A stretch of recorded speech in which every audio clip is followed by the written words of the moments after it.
Alright, hello, and today we're going to be making the swing washer in OnShape. So the swing washer is, let me just open this sample up here. Swing washer is mainly based around sketching rather than 3D modeling, and the reason why is because it's a single extrusion. There's not much 3D work. However, the sketching is the really difficult part, and interpreting the dimensions as well. So let me go back to home and let's take a look at what we have to sort out here.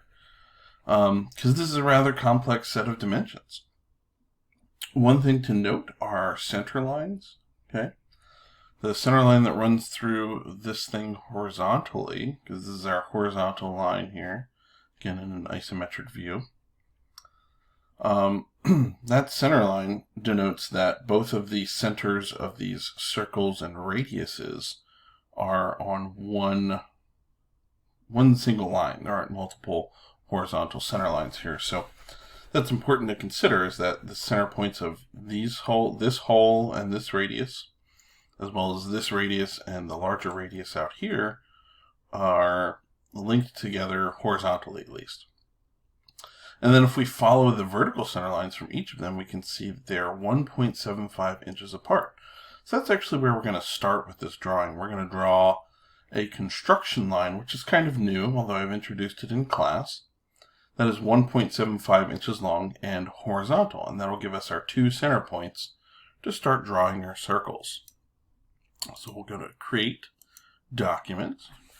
We'll call it Swing Washer 2.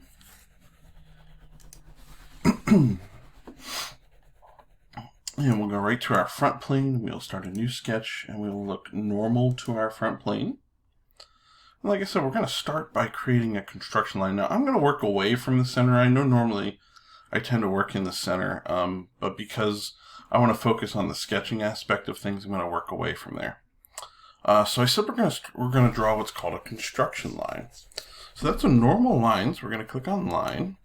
Except we also want to check off construction at the same time. So you'll notice that both boxes are highlighted. What happens when I draw a construction line is it looks like this. It's not solid. It has dashes. That doesn't become part of our final extrusion shape. It's just a reference line. So right now, this is constrained to be horizontal. If I hover my mouse over this line, you can see the little tiny black horizontal dash above my cursor, denoting that this is constrained to be horizontal. I can't change the angle of this. It's sort of locked in that position. What I can change though is the length, and remember we said we wanted this to be 1.75 inches. So we'll go to dimension, we'll click on our line, we'll place a dimension, go 1.75, enter. Shrink that down. Okay, so now we have our two center points for our circles, so that's a good start. In fact, I'm going to draw 4 circles right now, right at the end points of our line here. We'll draw one more here. We'll do one here, and one here. Okay. Sizes don't matter because we're going to dimension everything anyway. So let's look at the right side of our circle. Looks as though we've got 2 separate circle centers here. I may have somehow made a mistake. Let's make sure that that is the case. How did that happen? Alright, well, we'll run with that. Okay, so if you've made the mistake that I've made where your circles don't share center points, we can actually fix that using our constraints. So what I'm going to do is click concentric, and I want to say this circle is concentric with this circle. You'll notice our second center point disappears, and we'll do the same thing here. This one and that one are concentric. Because they're locked onto our construction line, they're not going to move away from the construction line. So the one that wasn't touching the construction line is actually the one that moves. So that's a good start. Now, let's look at our right side here because that's simpler. So we've got a 1/2 inch diameter hole here. And then the outside radius is 5/8 of an inch. So if we take 5/8 and we multiply it by 2, we get 1.25. So those are our two circle sizes that we need on the right side. So we will dimension these. So again, this is going to be 1/2 inch. And this is going to be 1.25. So not much adjustment there. As you can probably tell, I've drawn this a few times. And then the left side, let's look at our radiuses here. So we've got one curve here. And that radius is 3/8 of an inch. Again, multiplying that by 2, we get 3/4 of an inch. And then our big curve here is 1.25 in radius. Multiply that by 2, we get 2.5. So our first circle is 0.75.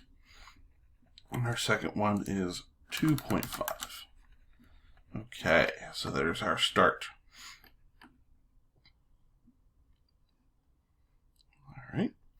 Next, we need to join these with tangent lines. So if we look at what we've got going on here, you can see there's a nice tangent line that joins the two circles. And for the sake of simplicity, we're going to do the same thing on the bottom. And then we're going to add our cutout lines for this little angled groove here. That'll be the last thing that we do. So let's put tangent lines there. We're going to select the line tool and we're just going to draw a line kind of approximately where we want it to go in both spots. And then we're going to use the constraint tool that says tangent, and we're going to tell it, I want this line to be tangent to that circle. You'll see it snaps onto it. I want this circle to be tangent to that line. See it snaps to it. Same thing. Do the same thing with the bottom line here. I want you to be tangent to that. There we go. And then we'll come through with our trim tool. We'll just clean all these lines up. Now the only circle that stays whole in this thing is the right side, the hole that's in the object right here. The other ones, everything kind of gets cleaned up. We're going to leave this one alone, but these bigger circles we can trim up and kind of clean up the inside of this. Again, our construction line is going to have no effect on our final shape other than something to reference dimensions off of. It's not going to give us any trouble with our profile or anything like that. Okay, so the next thing we need to do is we're going to look at our 95-degree line here. So if we remember, so we're referencing this angle off of our horizontal line to the left of the line that we need to draw, which is this line right here. So that means that if a line makes 180 degrees, we have 95 degrees here. The complementary angle to that is 85 degrees, because that'll be easier to dimension than the 95 degrees. So we're going to draw a line. It's going to be tangent to our center circle, and it's going to be set at the 95 degrees or 85 degrees. So let's draw a line. I like to just kind of place it kind of randomly here. Give it an angle though. What you don't want to do is accidentally draw it vertical, because then it'll be locked. If I do this, it'll be locked to being vertical, and then I won't be able to change the angle. Okay, so then we can dimension our angle here.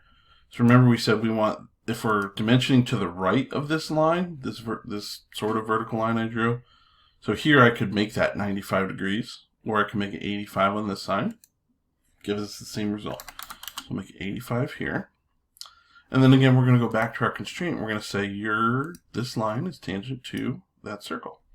And then we'll come through with the trim tool. We'll just remove the extra. There we go. All right, next, we're going to draw a line here, kind of between the two. And that line sits at, and this is where I made a mistake in dimensioning this drawing. This is a horizontal reference here in this dimension. It's not ideal. But basically this angled line here, where my cursor is exactly 60 degrees up from horizontal. So if we took a horizontal line and this was our pivot point on the right, we pivoted the line up 60 degrees, that would be the result.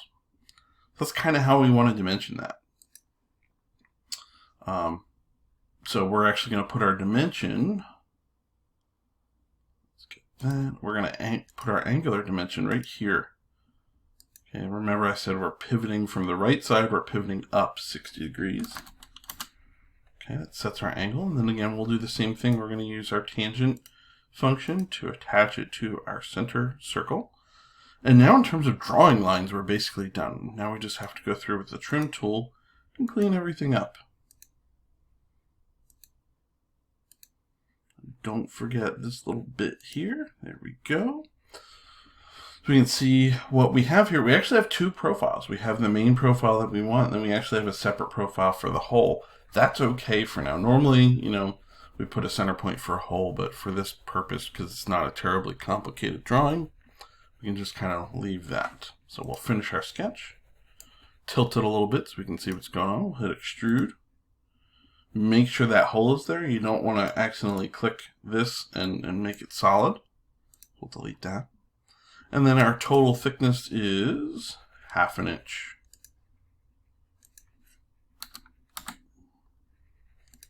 And that is the completed swing washer. Again, note some of the angles here. This edge is kind of kicked over to the right a little bit by 5 degrees.